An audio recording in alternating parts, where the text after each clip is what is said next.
Well, today marks the 6th anniversary of the Benghazi attacks that claimed the lives of 4 Americans. And former President Barack Obama is referring to that tragedy as a conspiracy theory.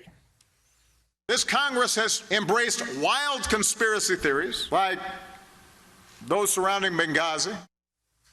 Well, Kris Paronto is a former Army Ranger and a hero who survived the Benghazi attacks, and he joins us now live for his response to that. First of all, thank you very much for joining us this morning. We really appreciate it.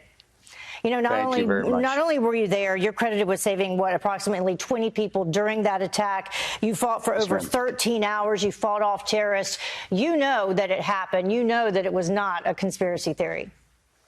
No, you're correct. And to hear Obama say that again, it's just another slap in the face. And it makes you, especially myself, it makes all of us tremendously angry because he's trying to rewrite history and say that Benghazi didn't happen, especially to a group of college students who may not know the story. And it wouldn't be shocked if a lot of them didn't. So, yeah, it's very angering to me, and I just have to continue to put the truth out and fight back as much as I can. Yeah. What struck me is using it in a forum as we head into midterm elections, using it as a way to campaign and not really thinking about the words that you're saying. Well, you know, you had Hillary Clinton say, what difference does it make? That was hurtful. That was hurtful to the families. And now you've got Barack Obama calling it conspiracy. So they just continually put down the family members. They continually talk down and not honor the family members of Tyrone Woods, Ambassador Stevens, Sean Smith, of Glenn Doherty, of those that did die that night and sacrificed everything. It's just disgraceful and sickening, and it really does anger me. It angers me immensely. I'm glad that you mentioned their names of the 4 Americans that we lost in that attack. They had requested backup. Backup did not come. Your thoughts on this day being the 6th anniversary? Well, you know, when you see and you hear what Barack Obama says, my first thought is and it shouldn't be this way, but it's anger. It's, oh my gosh, again, I can't believe that he still is not taking responsibility for his failures and leaving us to die, which is essentially what he did and Hillary Clinton did, leaving us to die on those rooftops. But then you remember the courage and the sacrifice of especially my teammates, Tyrone Woods and Glenn Doherty, who gave everything.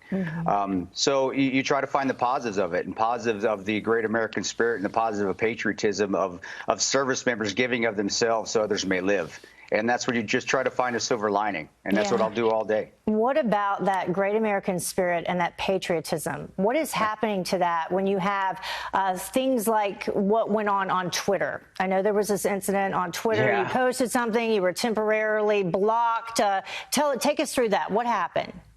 Well, you know, actually what took place there was, and I saw it, somebody sent it to me, is there was a interaction with Rob O'Neill, who was credited with killing Osama bin Laden, and a liberalist group that claimed that Barack Obama killed Osama bin Laden. And I thought it was kind of hilarious because they were talking to Rob O'Neill and they didn't realize who he was. And I just chimed in and said, yeah, you know, you realize that you're talking to the man who shot Osama bin Laden. And you know, it was just it pointed out their stupidity, their ignorance, and I was blocked for that. And again, I was blocked again because I pointed it out again. It's sad because on the liberal side, if you point out their mistakes, they can't handle it. And in turn, that what they did is they acted like a bully and they blocked me, which they can do. It's fine. Let them do it. Right. But it just all it does is validate that Twitter is a liberal group that does censor. And it does have a liberal agenda in mind. So to be honest with you, it's a positive in that aspect, is because, again, it just did validate again that Twitter's going to censor conservative thoughts if it shows the liberal hypocrisy. You know what? And maybe so that's what it did. Yeah, maybe more people heard about it as a result of what Twitter did, and some of these young people that don't know the true history behind it and who these people are, maybe now they know. Thank you so much for joining us on this day. Thank you for your service, and we are sorry for your losses. Thank you, ma'am. God bless you. You too.